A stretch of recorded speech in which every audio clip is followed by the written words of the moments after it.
Are we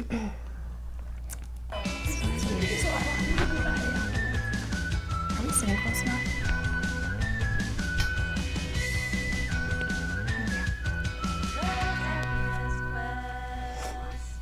I don't want to seem too far away from you.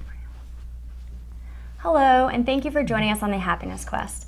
My name is Jess Dutel from the Center for Transformation at Plymouth State University. And I'm Maria Sanders, a philosophy professor at Plymouth State University and CEO of Philosophy for Life. And today on the Happiness Quest, we're going to discuss the role of respect in promoting happiness, and in particular, sustainable happiness, so long-term happiness. I stumbled on a new study which really caught my attention thinking about respect. There's a team of psychological scientists at the University of California in Berkeley that were looking at the relationship between different types of status and well-being in the terms of happiness. And what they discovered is the role of respect matters more to the level people are reporting their level of happiness than how much money or monetary status they have. So interesting. More but not so than wanting surprising. money. Not all that surprising, Yeah, but a little bit in a fascinating. capitalistic country such as our own. Sure. So it's Actually, really that fills me respect with that hope. it feels like we're looking for respect more than anything else. Yeah. So, as we think about respect, it may be easier to spot when respect is absent than define what it actually is or what it looks like in everyday life. What is respect to you? Like when you think of that term respect? So just, I love respect. Talk about it a lot. I think we all do. We do. So, and when we're talking about the definition of it, I think our minds go to this feeling of admiration for someone else, right? In my work at the Youth Center over the years, we've defined respect a little differently than just the admiration we may feel for someone else. In fact, when you walk into the front room of the Youth Center, on the big bright orange wall, it says, "We are about respect and love." And so I've been asked many times from youth participants, does that mean I have to like this person? If I'm respecting this person in this space, like you asked me to, does that mean I have to like them? And so my response has always been, I don't expect anyone to be friends instantly. You have to certainly gain some trust and some time with that person to be able to get to that level of friendship like we've defined in the past on the show. Right. But respect to me is not just about admiring someone, it's about recognizing them for their humanity and knowing that they have valid lived experience as a human being and seeing that in them. So, and interestingly, it's actually valuing them as a human being even if you don't like them. Right. That's where the respect That's the becomes distinction. even more important. Yes. Yeah. And we all want to be valued, Well, right? and a Which lot is of this, speaking to that when you- study. When you think about it, it starts in childhood. You think about the parent that's teaching good manners to a child. That, in a sense, is so that not only they're giving respect and acting respectfully, but that they can also, in a way, earn that respect from Yes. others in society. Which leads me to a very interesting question, and that is respect earned or is it a given? Like it's something you start with and you can lose, or do you have to actually earn respect? That is such a great question. And I think we can honor and respect the humanity without, like you said, liking the person's decisions or the way that they perhaps treat you. But you can still respect that they have that lived experience and that they are a human being. Now, in terms of the admiration, depending on how that person does treat you, of course, I think that could deteriorate some of that respect that you've brought to the table. Or build it. Or build it. Have a higher level of respect for Correct. certain individuals Yeah. because of how they conduct themselves or because Right. of how they treat someone else. I think of that very famous quote by, what's her name? It's always misattributed to other people. Maya Angelou? She's Yes, one it was of my Maya favorites. Angelou, the poet, where she said, and I'm going to butcher this a little bit, but it was basically this idea that people may not remember what you say to them, they may not remember what you do, but they'll always remember how you made them feel. You know my heart, Maria. That's one of my favorite quotes. Really? Actually. Well, you probably can quote it better, more accurately, well, but that's what I thought of as you were saying you did a that. great job. It's really, how we feel and how we make others feel is Yeah. what is sustainable. That's what lasts. Yes. And if we are left with these positive feelings from our interactions or connections with other people, we're more likely to listen to what they have to say Right. or follow or model what they do. Right. Less likely if we're not left with those Yes. positive feelings. So funny you should mention that quote, because I talk about that quote in my Mentoring and Empowering Youth course.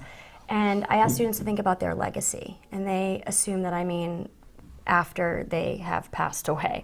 So no, your living legacy. How do you want people to feel when they're in your presence? So when you're walking down Main Street and someone sees you, do they want to run the other way? Right. Or are they excited? Do they light up? Do they light up because you're there and they're excited about their exchange with you? How do you make people feel? And I think, Maya Angelou spoke so beautifully to that aspect. And there's respect. Well, and that's so important. And I think especially in the time we're living now in society, I think of the both natural challenges we've been dealing with lately, the floods in Houston, Puerto Rico right now, with a lot of the weather conditions. But then also the man-made tragedies. Now in Just Las this Vegas. past weekend in Vegas.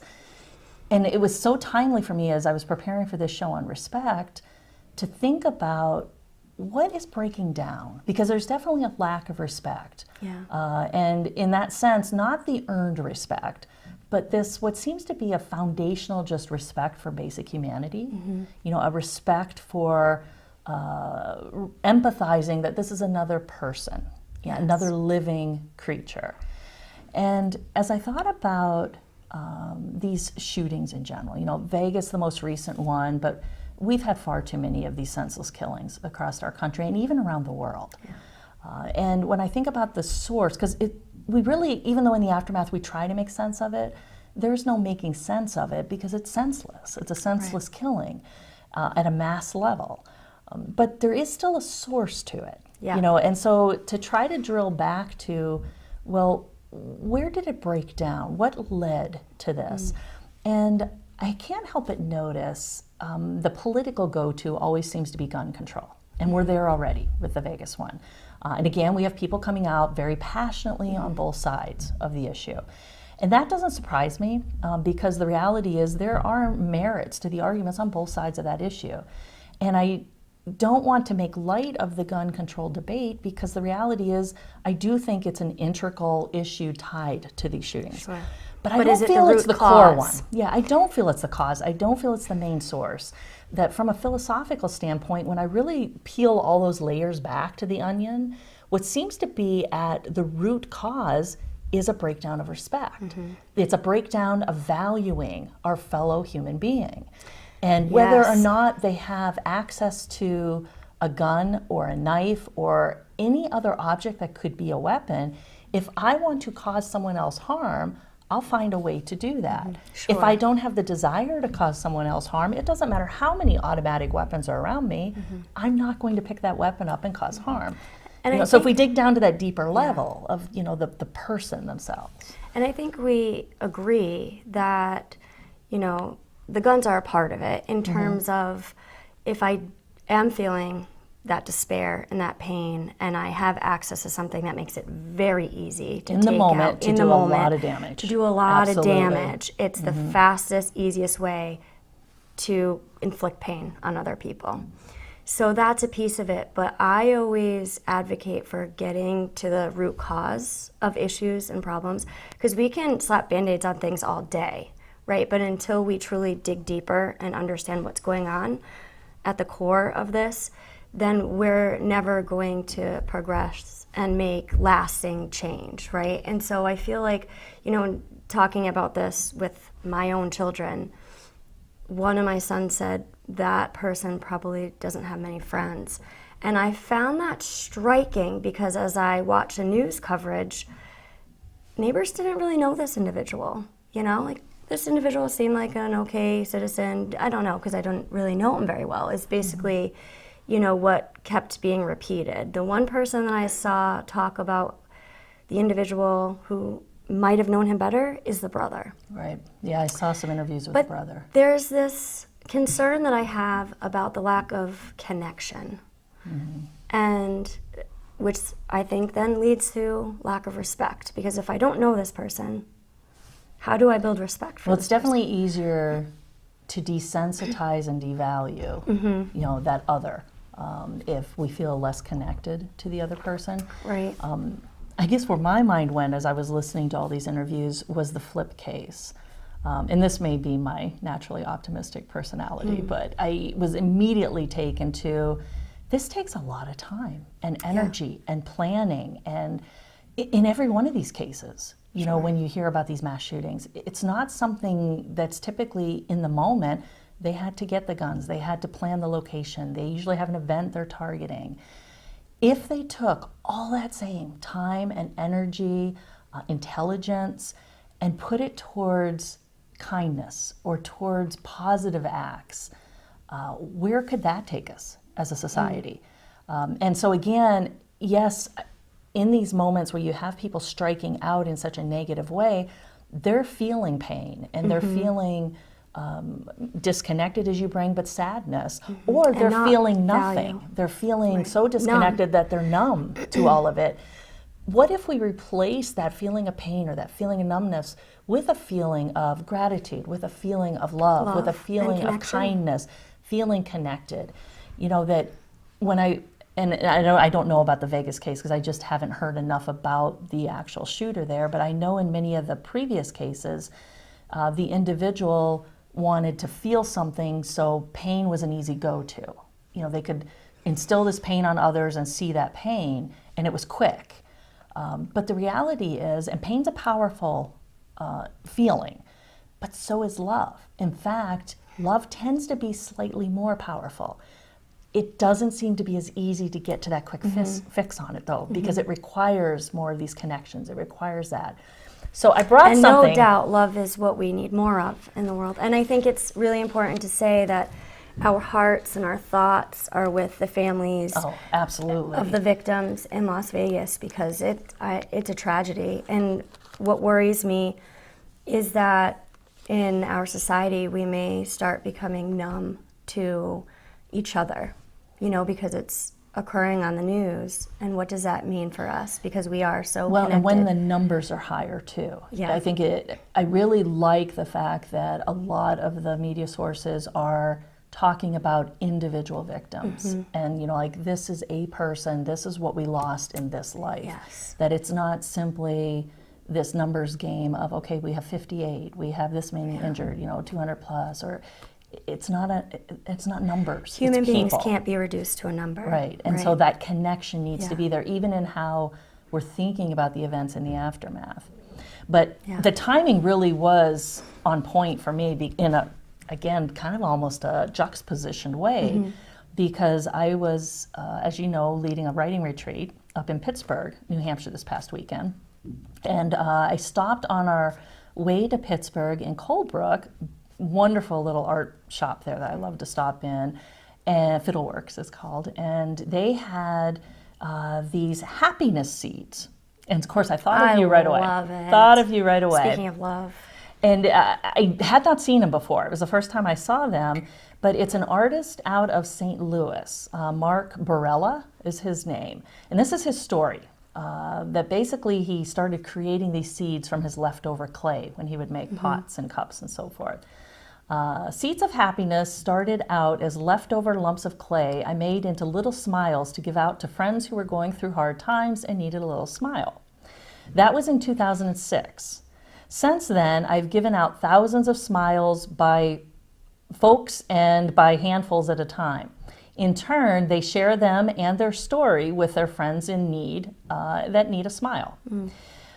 Then those people kind of share more and more of these smiles, and the stories keep going. The seeds are all over the planet by now. I have received a lot of emails with photos and stories of how these little seeds made a difference to someone. From Africa to the land down under, the seeds have been planted and smiles have been resurrected to people who need them. Seems a lot of people need smiles these days. Share a smile, help spread the happiness. So Yes. I brought you a smile. Thank you. So this is your very own little smile. I love it. And he glazes these in different colors. I'll give you that story. What a gift. And my favorite color. And it's yellow. That's why I picked out yellow for you, the color of happiness. But they're really just little smiles and little balls of clay, something so simple that brings this kind of feeling of happiness I love it. and, again, connectiveness. This is also one of Mark's mugs that he made, and I don't know if you can see it in there, Oh, but it's got beautiful. his little seed of happiness just inside the rim. And so he has a whole line of these now, but it started very simple idea. And this is, again, where my mind went because I purchased this on Saturday and then Vegas hit on Sunday. And I couldn't help but sit there and think, it's like that same energy put into something that can be so minor can literally have a global impact. And You it know. takes something as simple as this, right? And Clay so- that typically would be thrown away. Right. I'm grateful for this. Thank you. I'm going to keep it in my bag. And I appreciate it. I'm going to keep it in my pocket, and every time I reach into that pocket, I'm going to think of you and this kind gesture. In fact, last night in my class, we were talking about all of these issues and the burden that students are feeling, the weight of it in our society. And one student voiced a concern that it's overwhelming. The stress comes from feeling like I can't do anything, that it's out of my control. And Right. I thought about the show we did on worry. Yeah. So we talked about, are there small things that we can do? And something as simple as a random act of kindness, a smile to a stranger, and how that gesture of love can be transformative in that person's life. So, of course, today you bring this, and it makes me think of that conversation because it doesn't have to be big. No.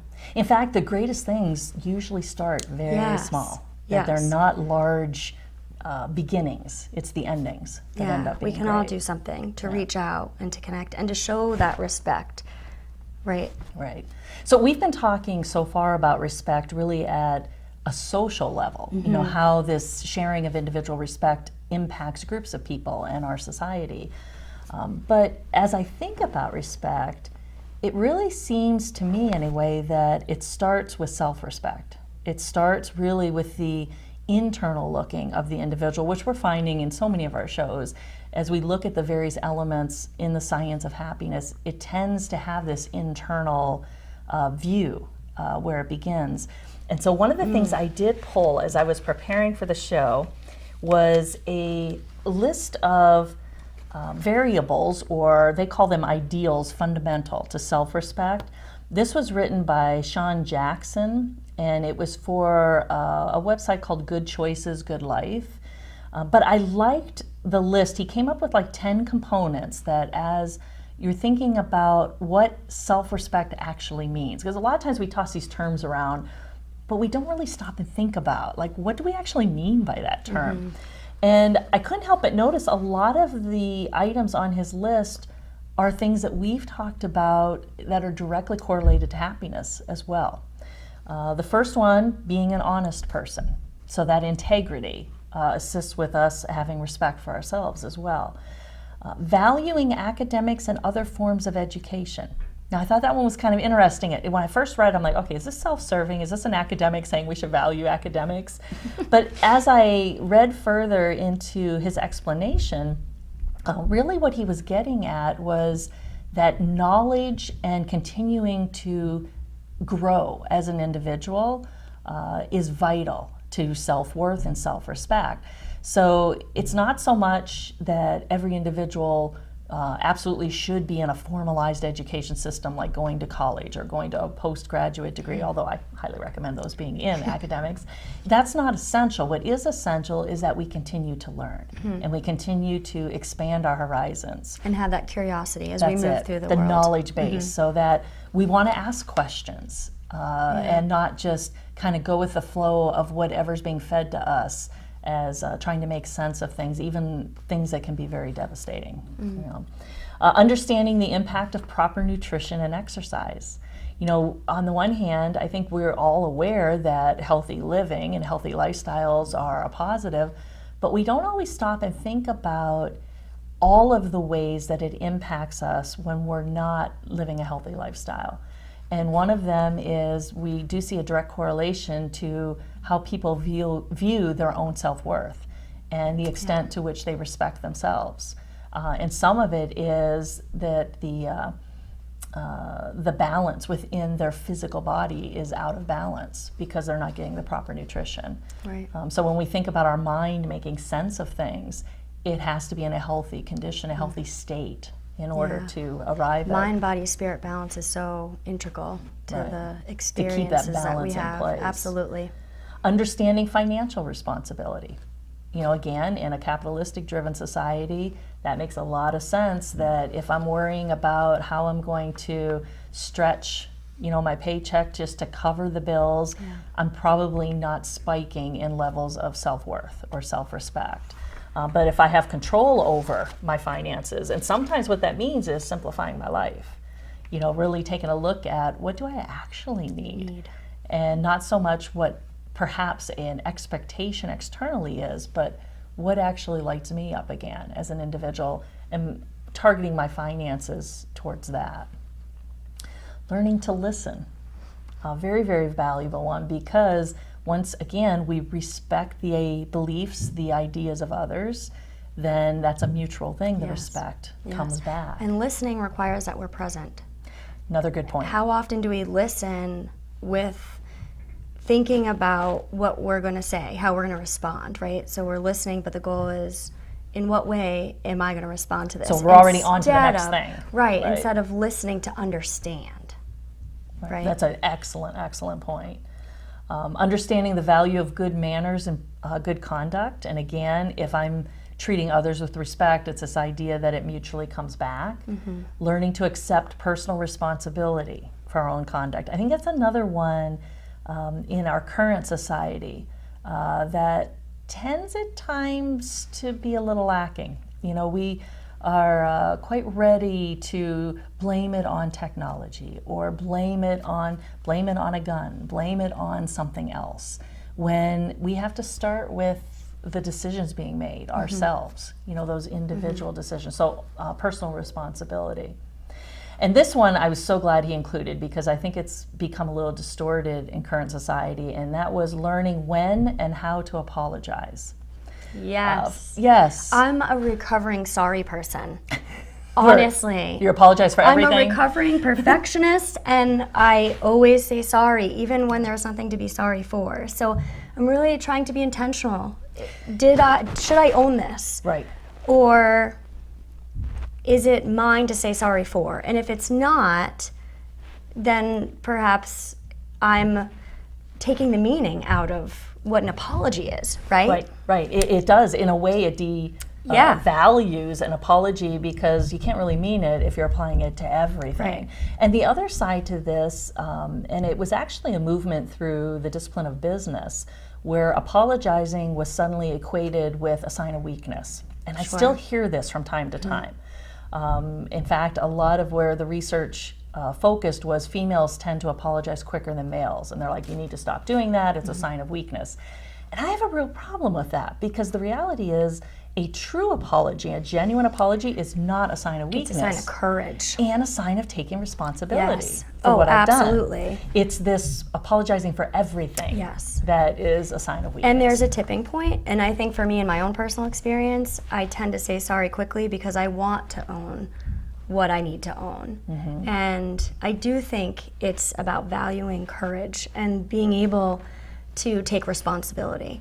But when you get to that point, that tipping point, where it's just, I'm saying sorry because I just bumped into you, and it's not that big of a deal. It takes on a different character then, doesn't it? It does. Yes. Yeah. So that's how I like where you said learning when and how to apologize. Yeah. So genuine apologies actually builds our self-worth and our self-respect. If we're overusing it, then it probably will have the negative impact. Learning to understand which of your friends are good influences and which ones are bad influences. So that, again, we're not just led around by others' decisions. And right or wrong, we're judged by the company we keep. And so if all my friends are acting disrespectfully, even if I'm not directly participating, I'm going to give off that lens that I condone. Yeah, and this is interesting to me, because I think sometimes we seek respect based on what we think other people perceive about us. And so if we think that this decision is going to reflect something that our friend or our colleague or whoever is going to respect about us, but it's not authentic to who we are, that plays a piece, right? That's again, it's not genuine at that right. point. I'm not really owning just it. seeking someone else's approval is not necessarily, and not the if right it's not motivation. aligned with who you are and your values, it's not the right motivation, right? And yet, think about the times when you have like a group. I think of it especially with my kids now because I have 3 teenagers and then of course one that's just starting middle school.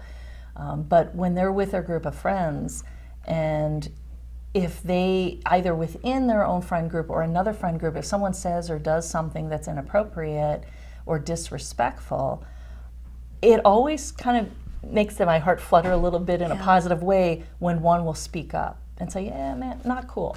You know, and it only takes that. That takes courage. Yeah, it takes a lot of courage. Yeah. But I notice if it's kind of nipped in the bud, so to speak, it never gets completely out of control. You know, that they, especially, you know, within those middle school and high school years, they're looking for peer approval. Quite honestly, we all do, even through adulthood. Yeah. You know, and so when you're with a group or you're with friends or you see something that's disrespectful, and again, not in a judge or condescending way, but to make a comment, to speak up, especially if it's at someone else's expense where they're harming someone with that disrespect, it can turn a potentially very negative situation into a very positive learning experience in For an instant. everyone involved. For everyone. Absolutely. Yeah. And again, going back to where we started, it changes up then how those individuals felt in that moment. So it's not so much what's being said, but it's how they're feeling with the treatment. And then their last one is having important goals and plans for reaching them. So in other words, having something to focus on, that we have a direction. Yeah. It's interesting. I think what resonates most deeply for me is this aspect of self-love and self-respect, because it's my belief that you can't fully love someone else or respect someone else if you don't have that for yourself, right? See, and I agree with that. I think it starts with self-respect. And you don't want to sacrifice yourself for respect by someone else. And I think about, speaking of middle school, my middle schooler last year was asked out by for the first time by a girl. And it was this big to-do in our household, right? And he was so worried because he was very articulate, he expressed himself, he was not ready for this kind of relationship. Of course, girls are a little bit more advanced socially, and so, but I was so proud, speaking of proud mama moments, because he was very intentional about wanting to honor his own feelings, and of course that meant that he wasn't going to say yes to this proposal. But he also was very mindful of her feelings. Nice. It was a huge win. Although he was in distress because he was thinking, how do I say no, but I don't want to hurt her feelings? Right? And so how often are we in that conflicting moment with, this doesn't feel right for me, but I still need to be respectful of this person and where they are. And I advised him, and I truly believe that if we're just honest with people and we have those conversations and not via our devices, right? We have those conversations. Very connected, often face to face. And that's how we accomplish honoring ourselves and honoring the person and finding mutual respect, even when it's uncomfortable. So this is very uncomfortable for him, but he was able to find that balance. Well, and when we think about the role of respect in promoting sustainable happiness, he's going to be happier in the long run, even though there is this moment of discomfort and awkwardness while, you know, middle school is so awkward in and of itself. You know, and while the exchange is going on, you know, even as adults, we have these uncomfortable moments, especially if you're being rawly honest. But in the long run, that is going to promote a higher level of happiness, especially when we think of it from the standpoint of eudaimonic happiness, this full and flourishing life. So unfortunately, I see we're out of time again. It always goes so quickly. It does. So thank you for this gift. You are very welcome, and hopefully that will plant a seed of happiness that now you can spread those to many other people. And we thank you all for joining in, and think about the role of respect in promoting sustainable happiness. Thank you. Thanks.